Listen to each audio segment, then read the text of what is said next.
you're in a good place now. You are listening to Perspectives with Ashley Burgess. Welcome back live to Live Your True Life Perspectives, and I'm your host, Ashley Burgess. On today's show, I'm talking about the emotional attachment that we have with our vehicles, that emotional attachment we have where we just can't let them go. I've had many clients tell me that their wife just can't let go of that car, or their husband just can't sell that vehicle that needs all this help. They keep putting money into it. They don't know why they can't get rid of it. Myself, I deal with it myself. I have a car that I just can't get rid of. I'm emotionally attached to it. And so I thought on today's show, it would be great to tackle the reasons why this happens in our life. Why can't she get rid of the car? Why can't he get rid of the car? What's the reasoning behind it so we can start understanding the situation a little better and understand how to overcome this, because I think this is super important.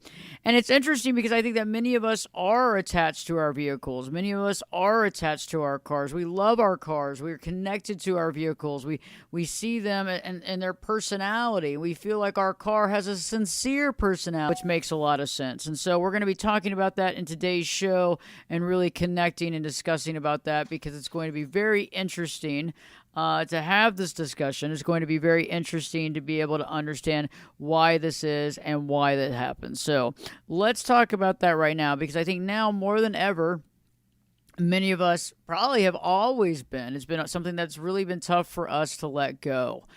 It's tough to overcome, and it's tough to let go because we really connect with these vehicles. We connect with them because we give them almost a type of personality. There was a study that happened in 2006 where, the participants in the study were involved, where they understood their personality, and it was interesting how they would describe their personality and how they would describe their car's personality. And it's interesting when you think about a vehicle having a personality. I mean, I totally agree and totally understand that. But it can really cause us to want to keep that car no matter what. It was interesting. They did an Auto Trader survey that more than 70% of the respondents were at least somewhat, if not very, attached to their cars. And 36% of the people that were surveyed in this Auto Trader survey described their vehicle as an old friend. In another study, nearly half of all the drivers assigned a gender to their vehicle, and about 1/3 of them actually named them. And so, I mean, many of you might say that I might be preaching to the choir here, because I get it. I mean, many of us have named our cars. They have specific names. There has been given a gender. There's been given a personality traits. And for many car owners, emotional attachment can also come hand in hand with socioeconomic mobility. There's a lot of research to show that. Car owners often assign human-like attributes to our cars as well. In another study, they found significant difference in those situations between the people that were actually in the study versus how they, discussed and talked about their vehicle. And I think this is very interesting. I also think that, many of us actually look at our cars as having types of personalities, right? And there was a study done in 2010, researchers in the University of Michigan asking a group of participants to describe their cars in technical terms such as, unresponsive or versatile.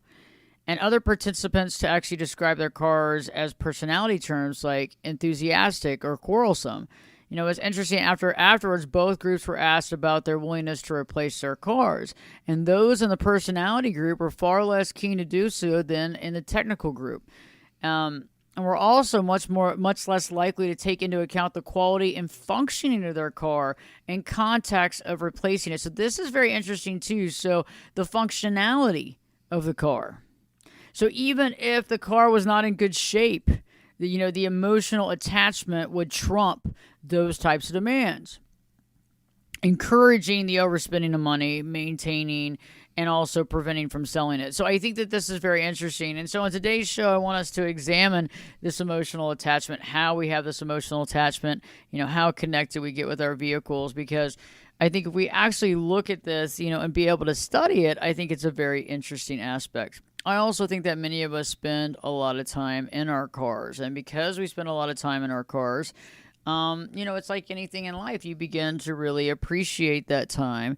It would be like spending time with a friend. You begin to appreciate that time. You spend more time with them, and as a friend, when you're spending more time with them, you probably overlook some of their issues as well because they become a friend of you. They're there for you. They're willing to be there for you in thick and thin, and so sometimes we overlook things because, quite honestly, that person's been there for us, and that's something that truly does matter and something that I think is important for us to understand and grasp. And so we're going to take a look about that today because I think this is all very interesting because I do think that there's a bonding, how it looks, the adventures that the individual has had in the vehicle. I think that the more adventures you've had in the vehicle, the more you're wanting to keep that vehicle, the more life changes that you've gone through in a vehicle. And that's a very interesting dynamic too, is, our life changes, change in general. And I think that's something too, is that many of us are going through loads of changes in our lives. And those changes can be overwhelming. Those changes can be very stressful because they're just stressful. I mean, change to many people is extremely stressful. Change can be a very stressful aspect in life. And so if there's something that's a consistent in your life, that can bring you reassurance. And I've had clients that when we talk about it, and I understand it myself very well, is that when you're going through a lot of change, there's a lot of family dynamic change, maybe some different changes in your roles in your job or your career. And all these things are kind of happening at a very similar time.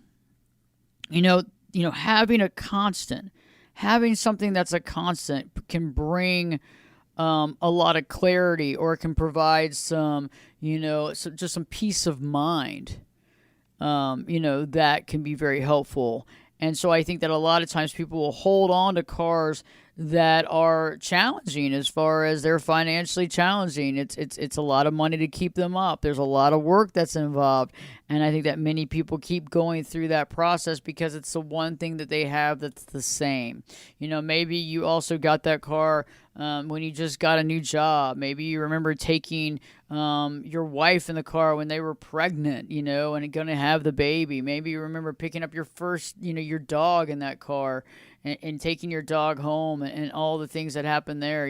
All these, these very life-changing aspects of things that happen. And we begin to identify with that vehicle, and that's very normal. And I feel like that's a very normal feeling. I think that when you're also very mindful and in the moment, being in that vehicle can be, very calming, very soothing. And I think that these things can all create this reality of not wanting to get rid of the car. I mean, it's hard. I mean, I even looked up online to see, different things about what other people are writing about. There's even parts of actual, Google aspects here, that you can look up, but it says how to part with your car when you're in love with a car. How do you deal with it? I mean, it's hard, they even say, you got to go through the stages of grief. You want to make sure that car goes to a good home. You want to do that, and you got to move on. It says specifically, don't become Facebook friends with the next owner. You got to move on. And I know some of you are like, oh my gosh, this is crazy. But some of you out there are getting exactly what I'm saying because you understand. You understand because there is a sentimental value that many of us have on our vehicles. And so we're going to be talking more about that today. More about ways of maybe trying to, not be so attached. I'm not going to, give you all those concepts today, but I'm going to reassure you that we're going to work on that a little bit because it's hard. And I think that many of us get attached, and I don't see that as a problem. I only see that as an issue if the car really does need to be sold and there's real, issues with the car, or you need to move on. And I know that some of you say, hey, I got a garage, it's big enough to hold what I need. I don't need to move on. And so, hey, this is great. This is a show for you, learning more about how emotionally attached you are to your vehicle. For some of you out there, maybe this show might help you to prompt you to say, hey, okay, I really love this car and I really care about it, but I do need to move on. I do need to do this for myself. And, maybe, give you that little push in the right direction to make that reality happen. And, really think about it, because this is real. I mean, when you're going through the big issues in life, when you're taking on the big situations, when you're tackling the big issues, this is important. It's important because you're going to form an attachment. You're going to feel that way. It's just human nature to do that. It's natural, and it's not a bad thing. It doesn't say anything bad about you. Actually, it says that you actually do care, and you develop emotional attachments, which is not a bad thing. And it really, and I think that's something that we have to, really accept and understand that, I think that cars really do mimic relationships. I mean, like, with my own vehicle, I have this kind of, push and pull relationship with my car. I love the car. We love each other. We've been through thick and thin together. There's been some crazy things that have happened in that car. I mean, we've almost broken down, but we didn't. I remember driving back from Austin one time and my entire car was leaning. It was leaning. And I got back home, and I remember I got back and I was like, oh my God, you got me all the way back home without breaking down on the highway. You're such a good girl. I'm so proud of you. I remember those things, and I'm sure that many of you have those thoughts, and as well as stories yourself. Anybody that's, a driver, somebody that gets around quite a bit, somebody that has to drive a lot for work, drive a lot for travel, what have you. You understand. You've been there before. And you resonate with that. And it's interesting how we don't resonate, though, with other people's cars so much, right? You might have a family member that has a car that keeps on breaking down, and your first thought is, you just got to get rid of that car. You just got to get rid of that car. And they keep telling you, no, I can't do it. But now you see, sometimes you got to look at it. It's, you haven't had all those experiences and life changes experiences and, all that in that car. So you don't have that same attachment. And so understanding that we all logistically have a type of attachment here, and be able to respectfully understand other people and their wishes and their thoughts about their vehicle. And there's been so many different talks about how, a survey reveals relationships with cars mimic relationships with people. Exploring those emotional reasons why people's relationships with their car are longer than ever before, and how people are keeping cars longer than ever. And it's a very interesting dynamic. It's a very interesting thing. And then the fear of selling that car to somebody that's not going to take as good of a care of it as you are, worried about what's going to happen next to your car, or what's going to happen next to Mark or Bertha or Jane or whatever your car's name. And so we're going to dig deep into that in today's show on Live Your True Life Perspectives, so that we can really deep dive into that, because I think this is going to be a fun show today. In the meantime, if you haven't already, check out the YouTube channel. Go to YouTube and put in Ashley Burgess, Berges, or put in Life Coach Ashley Burgess. You can find out new video content. We put out new video content about 4 times a week. Short videos as short as less than a minute, and longer videos that are obviously longer than a minute. So check into that. Also, if you want more information on me, just go to ashleyburgess.com, Ashley, Berges.com. If you'd like to work with me, just go to the coaching session tab and go on and set up a time, and we can work together. If you'd like to send me an email, you can do that as well. Go to the contact form on ashleyburgess.com and send me a message. I'll get back to you ASAP. Stay tuned. We got a lot more to discuss on this topic at hand. Live Your True Life Perspectives with me, your host, Ashley Burgess, will be back in. I'll be back this time in 2 shakes.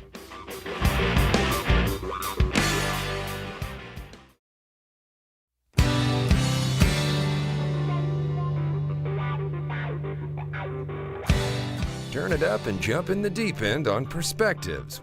Now, here's Ashley. Welcome back live to Live Your True Life Perspectives, and I'm your host, Ashley Burgess. On today's show, I'm talking about becoming emotionally attached to your car. And this can be really overwhelming for those out there who are emotionally attached, or those out there that don't understand the emotional attachment, because it can get really irritating. And I'm one of those people that have gotten emotionally attached to my vehicles. Always. My whole life emotionally attached. And certain vehicles more than others. Certain vehicles certainly more than others. And there's one in particular that I need to sell. I probably want to sell. I don't even really drive her that much anymore. But you see, I don't drive her that much anymore. but it's hard. It's hard to let go. And I think that there's a lot of things there. Like many of you will agree with me on the life changes. You've been through so much changes in your life, and this is the constant. Bertha is the constant in life. This is the constant. And it's a very good feeling to have Bertha in your life. Whatever name your car is, whatever name. I don't want to put my name in the thoughts, but you know what I'm saying? We get it. We're there. I think also spending time in your car. There's a lot of time that we're spending. We're constantly spending time in the vehicle, constantly there. It's taking a lot of our time. And it's something that's true. It really is. And you're there a lot, and there's a lot of emotional attachment there. And that's a normal thing. That's a very normal thing. It's a normal thing to feel. It's a normal thing to have that attachment, because it would be like if you went to an office every day and you really were there all the time and you enjoyed being in your office. You would really like that place. You would really enjoy that place. You would have good feelings there. Also, the adventures you had in the car. Many of us have had major adventures in the vehicle, had major adventures where we're like, wow, we've had all these adventures and all these things have happened, and it feels good, and we have these great adventures. And so we think about all the adventures and all the fun that we had in that car, and that can be really awesome as well. And those are things that we need to think about. Those are the things that we have that emotional attachment. We remember, going to, Colorado or driving up to Canada or whatever, and having those adventures and having those memories, those really awesome life memories that we have around that situation. And I think that's really neat too, because some of you have some major life adventures when it comes to your car, and major life adventures, and those can be really, really fun and memorable, and the constant in that memory was your car. I think one of the things that really connects with me, and I don't know about y'all, but it definitely connects with me, is the close calls. The close calls where you didn't have that accident, or the car didn't really fully break down, at that time, and you were able to get to the destination, even though you were scared that you weren't going to get there, that things weren't going to happen. And so you understand that you're like, oh my gosh, if it wasn't for Bertha, if it wasn't for Marcus or whoever, I wouldn't have gotten there. And I think those close calls are, really brings us together. I mean, think about how many times, you're in a situation with someone where it's a close life or death situation. That person's going to be in your life forever, probably, and I think that, a lot of people underestimate. I think, it's a machine, but at the same time, I mean, I think that machine also has been there for you, and being able to see that. And I think that there's that difference between the two groups of people, right? The people that get attached to their vehicles versus the people that don't. The people that get attached to their vehicles put that emotional connection. They put a personality on that vehicle, much different than the other person that doesn't apply a personality to the vehicle, doesn't see it as having human traits or human personalities. And and that leads me into the next thought, is the relationship. With this, it's like having a relationship with a living being. It's a normal response when you have that connection. And so I think that that's very normal as well. And so many of you might be saying, that's not normal at all. But anybody that's out there that's a car lover knows exactly what I'm talking about. It's very normal to feel that way, because you grow an attachment. You connect with that. I was about to say that person. You connect with that vehicle. You have that connection. You've been through thick and thin together. You've been through close calls together. So stay tuned. I got a lot more for you on how we can overcome this a little bit, and maybe move in the direction, if we need to let go of this vehicle, and how to feel okay about it, or at least not as disturbed. Stay tuned. Live your true life perspectives with your host, me, Ashley Burgess, will be back in. I'll be back this time in two shakes.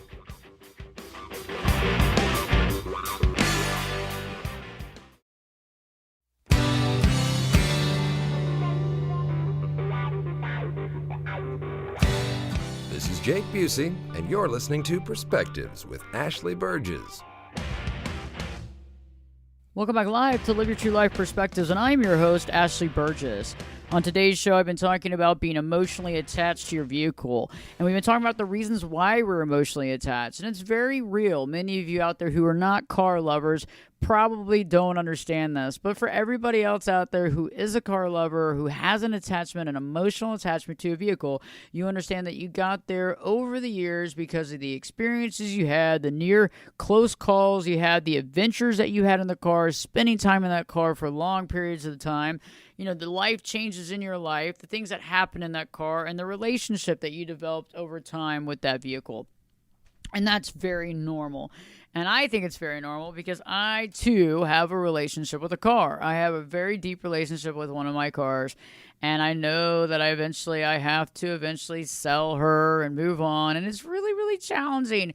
But I do have to do it. And I think that we all have to identify at what point have we waited too long? At what point do we need to move on? At what point can we move on?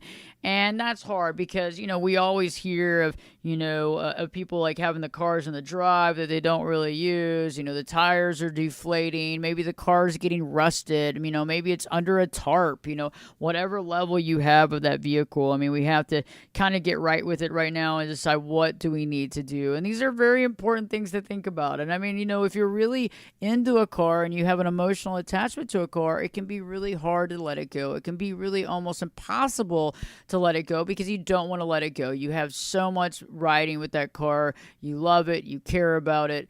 And so it can be causing, though, pain in your relationship. It can be causing pain in your wallet. It can be causing pain on your brain as far as this is so much to deal with, too much to deal with, too much to overcome, too much challenge.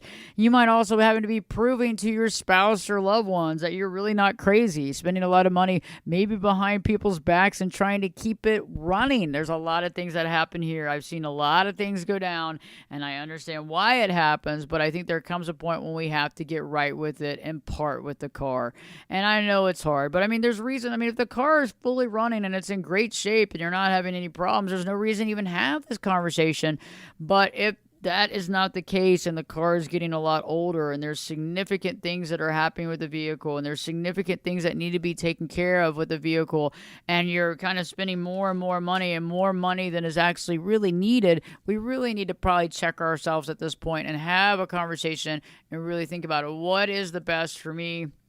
How do I move on? How do I get through this? And how do I move on? And this is all very challenging, I understand. But at the same point, we can learn from this and we can move forward. So let's really think about that. Let's jump into that because I think one of the things that I did, and I can talk about it, and I haven't been completely successful with letting go of my car at this point, but I'm almost there. And so I feel like I can at least talk to part of this as far as how to begin the process. And I can give you other information on how to continue the process, but I can tell you what I've done so far.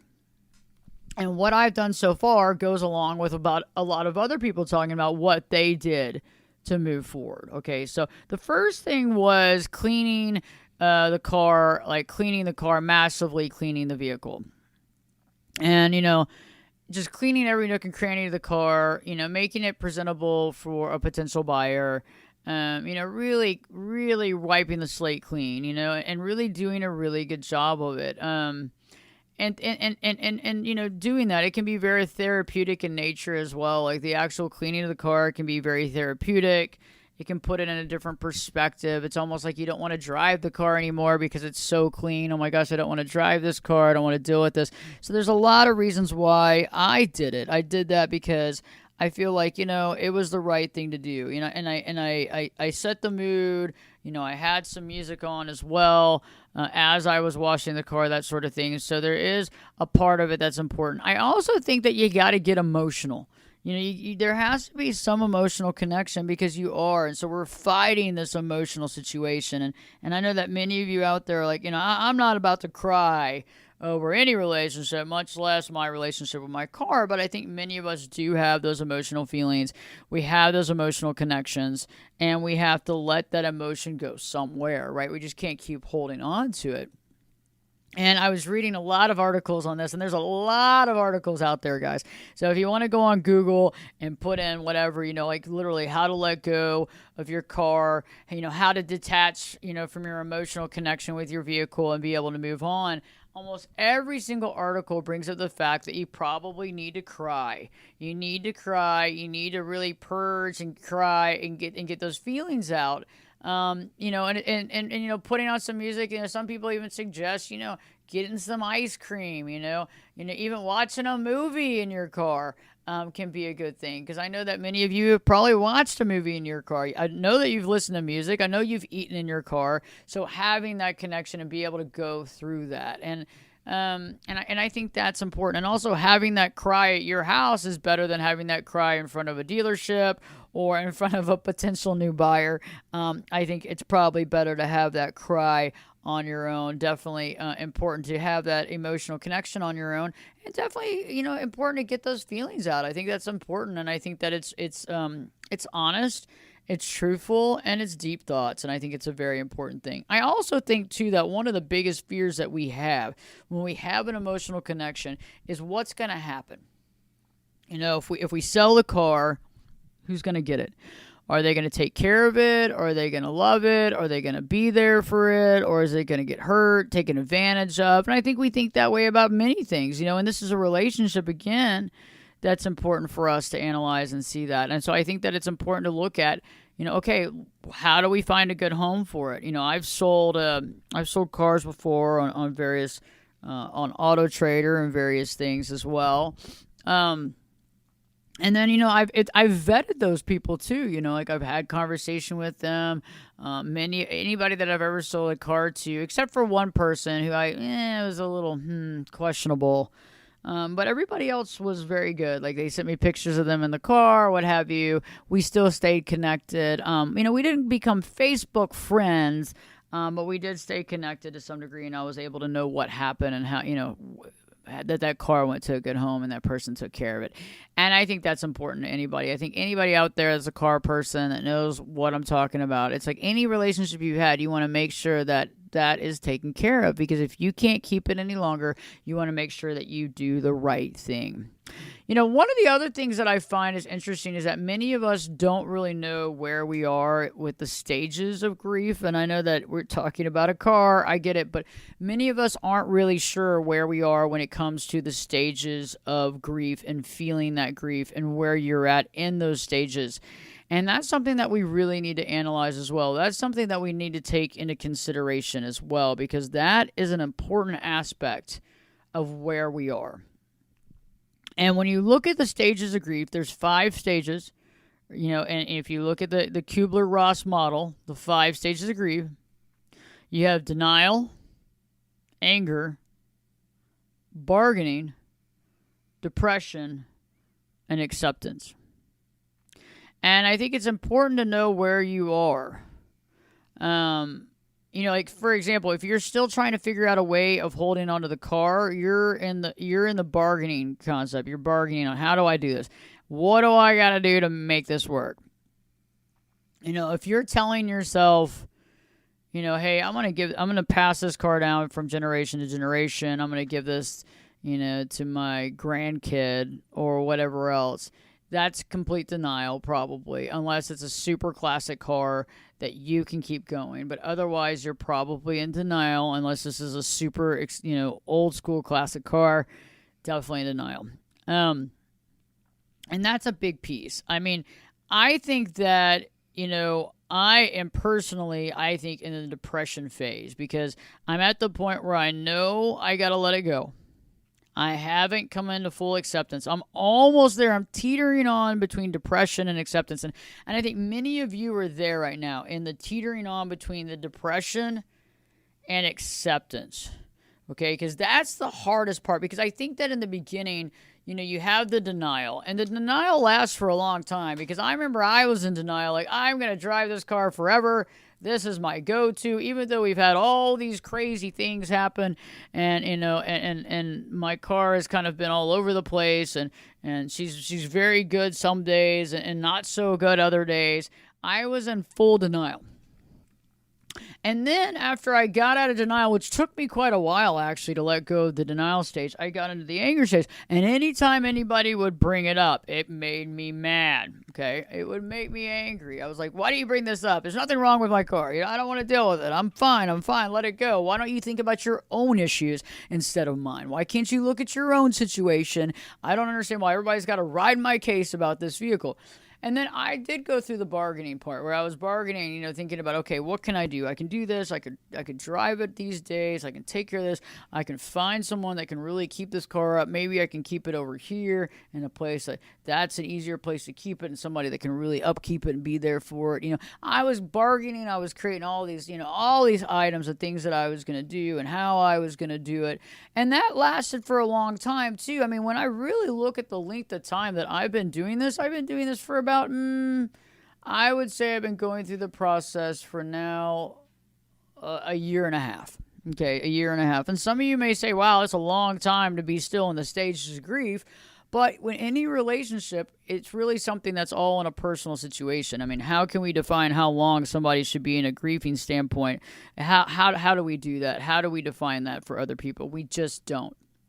But there's ways of maybe pushing us faster. And I remember, people in my own family, oh, you got to hurry up. Come on, what are you doing? I mean, why are you waiting it out? What's wrong with you? And I mean, it got irritating, and it's almost like it did the opposite, right? It's almost like when someone's, like gaining weight and eventually wanting to lose weight, but instead of, but somebody makes a comment each time they go to the refrigerator. Oh, you're going to eat that? You sure? You really need that? You're going to eat that? And then you start sneaking food, right? So it's like, you heard enough about it. You had enough about it. You don't need to keep hearing people telling you, from the peanut gallery, what you need to be doing. And that can be challenging in and of itself because a lot of times, people don't put themselves in the shoes of others, and they make decisions, for others from a distance, assuming that they know something, or it's, they know what's best for you, or they could do it better. And I'm not saying that that's not the case, but again, a lot of people make snap judgments on people when they have connections with their vehicles. And I think it's wrong because I do think that we've had those we've gone through those life changes, and this has been the solid and true, person really that's been in your life, spending time in that vehicle. Some of you have spent more time in your car than you have in your home. You just have. The adventures you've had, the close calls, the relationship that you've developed as well. All these things are very important. All these things are things to take into consideration, which I think are very important. But let's go back to the depression stage. When you're in that depression stage, and I understand that, you begin to divide yourself from the vehicle because you've realized that you have to eventually let it go. And some of you, the car is now in another storage facility. Maybe the car is now in the garage, in the back corner of the garage. Maybe the car has been moved out from the garage and it's covered with the tarp. We're in that situation where we're not driving the car that much because we're trying to separate from that relationship. We're trying to do everything we can to make things work. We're trying to go in the right direction in that relationship. And so I'm right there, and I'm almost at acceptance because I realize that I'm right there. I'm at the point where the car needs to be driven by someone who's going to drive it. The car can now find a new home, and somebody will be very happy with that car, and somebody will take good care of that vehicle because it'll be their vehicle.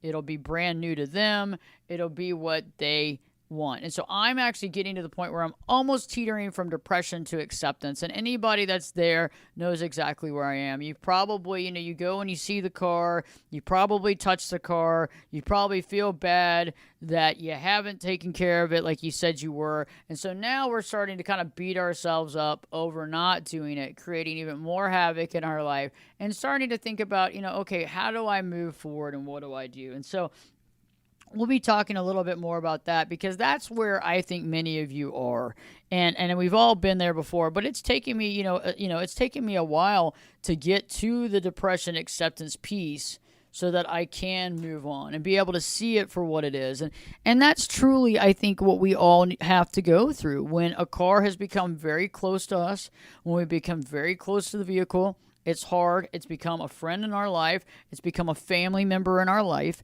And, it's really there. It's really a connection that you have, and being able to accept that and grow with that is very powerful. And so when I return, I'll be talking more about that because, if you're there now, it's like, what do we do next to make sure that this car gets a home that's right for it? How do we move forward? What do we do? And I also think there's a couple other things we can do too, to have a memory of it, like how many pictures you have and those types of things, having an experience, doing, some things before you sell it, that you can really memorialize it as well. And And I think that's a valuable thing because, I mean, many of you have had great things happen in these cars and you just want to memorialize that.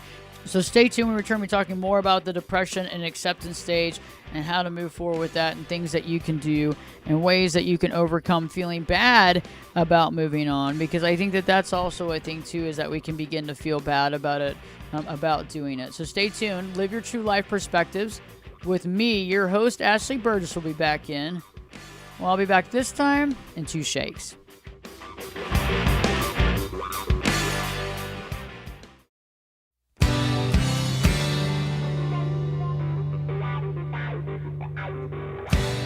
Get in here.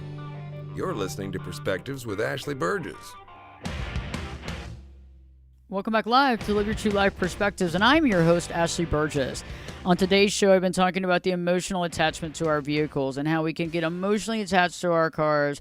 We connect with them. We have all these really amazing memories with them, and then it's almost impossible to let them go. We get to the point where it's like they take on their own personality, their own relationship in our life, and it's just hard because it's like you're losing a friend. And anybody that's in the same boat as I am understands it is overwhelming and stressful to even think about selling your car in the beginning. I mean, you have to go through the stages of grief. You really do, because it's like letting go of a friend. It's like selling a friend. And it can be really, really stressful and sad. And so, I had to do it. I'm actually having to do it myself. And I was just talking about the stages of grief earlier before the break. And, I'm between the depression and acceptance stage now. And I know that many of you might not be there yet. I get that. You might be totally in a different stage. You might be, in the beginning. You might be in the denial stage. And so any of you out there, I understand completely because I've been through each stage. I am currently about to overcome the depression stage. And so I want to let you know that. And in the process of overcoming the depression stage, what I've realized is that I actually do need to move on. I do need to move on, and I'm there. I'm currently almost there. And I've realized that someone's going to take good care of my car because it's going to be a brand new car for them, and probably it's going to be their only car. So that car is going to be driven more often than not, and that's a really good thing. And so it's kind of like letting that person, like letting the car go and do its thing, be in the wild and be driven and taken care of, and really believing that you're going to find the right person. And I'm going to eventually post here very soon and sell my car. But at the same time, I'm like, oh my gosh, I'm still there. But it's like I have to think about the things. And the car itself is safe. So when you think about a new car or a different car, you go, okay, well, maybe the other car is safe. My current car that I'm going to sell is a safe vehicle. It is a safe vehicle. Now, does it get a lot of, good gas mileage? No, it doesn't. I mean, it can, but it's not, but it's very expensive, and so that, and in and of itself, that's one reason.